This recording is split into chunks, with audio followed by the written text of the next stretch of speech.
What is up, guys? Welcome back to the Culture Wave Media Network. It is me, Darian Scalmoni, and I'm here with yet another review for this year's Sundance Film Festival. This movie is another movie that I quite enjoyed at the festival. I wanted to like it a little bit more, but I'm excited to dive into it a little bit with you guys. It is a movie called Carousel. This is a film that is written and directed by Rachel Lambert. She previously did a film with Daisy Ridley that came out a couple years ago called Sometimes I Think About Dying, which I haven't had a chance to see, but I've heard some good things about. This movie brings a little bit more cachet in terms of a bigger ensemble cast. So this film is one that features Chris Pine in the lead role alongside Jenny Slate. So Chris Pine's character is a child's pediatrician, and he's dealing with he's going through a divorce, and he has a young daughter who's played by the really talented Ryder Fortson.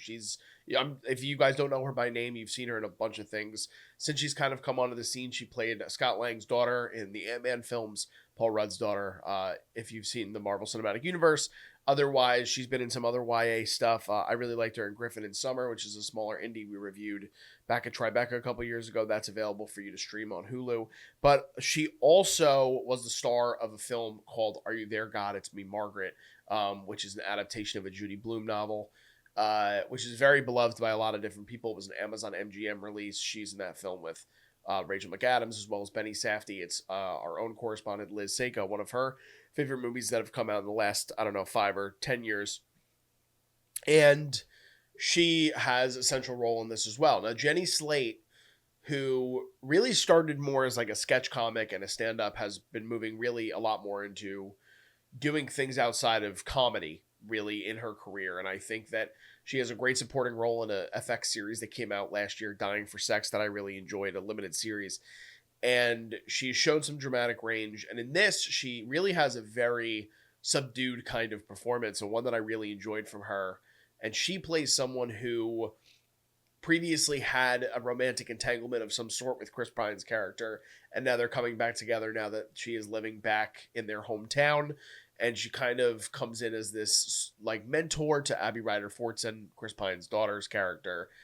And it's an interesting film. Now it is probably my second favorite that I saw at Sundance. I had a limited selection of movies that I saw. I had only seen 5 films.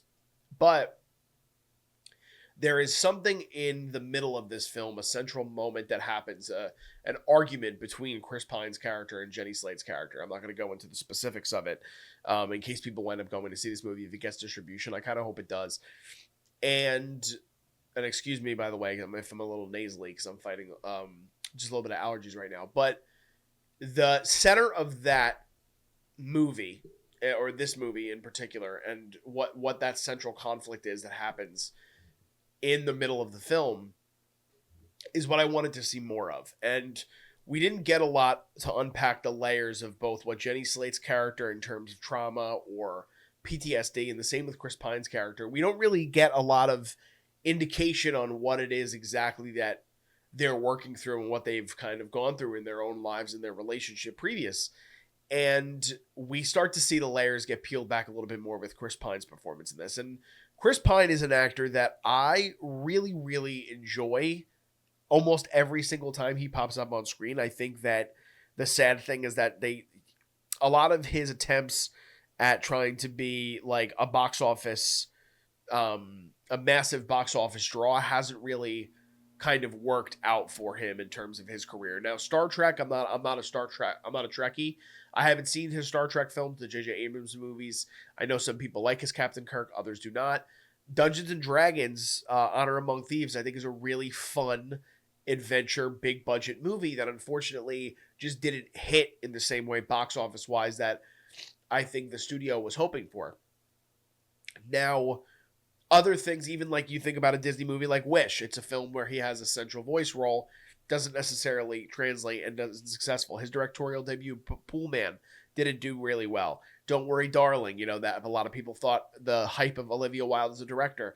So he's had a rough go for quite a number of years now, and that's the unfortunate reality, because I do think at the end of the day, he's a very, very good actor who, when he gets opportunities to work with really special directors and special voices, he can add something. Now, this movie, I think, if he's not in this film, it might be kind of an average or even maybe below average movie. To me, I think it's slightly above average, to where he is driving a lot of the interesting aspects of what this movie is, trying to kind of figure out his relationship with his daughter, how he handles stress, whether it's decompressing by drinking and also dealing with the realities of his life in which his father is giving up the medical practice that they run together, and he has to figure out, or maybe it's his uncle, which is, again, my biggest gripe with this movie is that there's a few things that don't kind of get, like, that you don't get detail on. Like, you're kind of just dropped in the middle of the movie and you're expected to kind of figure things out. And it is a simple movie,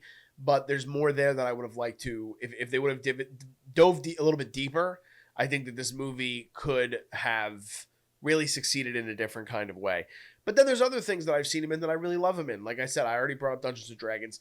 Outlaw King, he's really terrific in. Hell or High Water is like the obvious one for me.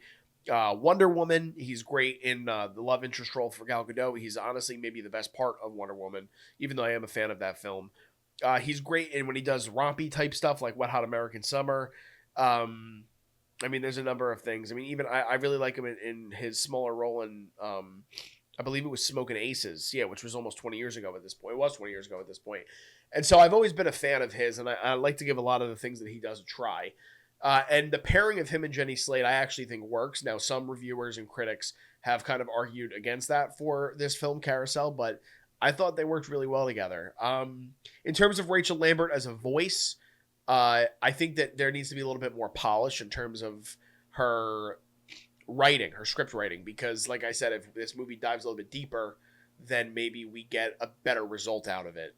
There's another film I saw at Sundance that I haven't put up the review yet, but it'll be coming in the coming days, a movie called Union County, to where I think that script is also a bit bare. It's a stripped back kind of movie, different kind of thing. You're dealing with men in the prison system and kind of the recovery that comes after the prison system kind of reestablishing themselves in the real world. And the thing with that is that we get a little bit more depth and layers to the lead performer, Will Poulter, in that movie, which I kind of wish we had the depth with Chris Pine and Jenny Slate. But it is a good movie. I don't know if it's going to get distribution. I do think that it's one that I was hoping to enjoy a little bit more, but it wasn't a bad film by any means. Like I said, I would say it's a little slightly above average, probably my second favorite of the fest, which unfortunately, as I said, it was a bit of a weaker year, I think, in terms of the things that I had a chance to see at Sundance. There were some other films that played on the ground there. I just had I purchased some screenings virtually, and so that was what I wound up seeing, was a number of movies. I already have the reviews up on the channel for Chasing Summer and Josephine, which was definitely the best of the fest. Like I said, it won the Grand Jury Prize and the Audience Award. But Carousel, I still had a good time with, was hoping for a little bit more. But hoping to see more, like I said, from Chris Pine and Jenny Slate, and hopefully Rachel Lambert gets some opportunities to do a little bit more and can add some depth to her next script. But that is my quick review for the film Carousel that I saw at the Sundance Film Festival this year virtually. Let me know if you had a chance to see the movie. What were your thoughts on it? Give this video a like if you guys can. Comment your thoughts. Do you want to see this get picked up for distribution? Are you hoping to see this movie? Let's have a conversation in the comments. I'd love to continue on that way. Other reviews I have upcoming for Sundance include Kogonada's film Z that I saw at the festival, as well as the movie I just referenced, Union County. So keep your eyes out for those. On the channel currently, we're covering week to week. We're almost wrapped up now with season 1 of A Night of the Seven Kingdoms. We've absolutely loved covering that. By the time this drops, we should be having reviews upcoming for Wuthering Heights, which Zach and Liz are going to be on that review, and some other solo reviews and other things that we have upcoming that we're going to be talking about soon. So keep your eyes out for that. Follow us on social media if you don't already. All that stuff is below me in the video, and it's also in our YouTube description. So just signing off, I'm Darian Scalmoni, and we'll see you guys next time. This is The Culture.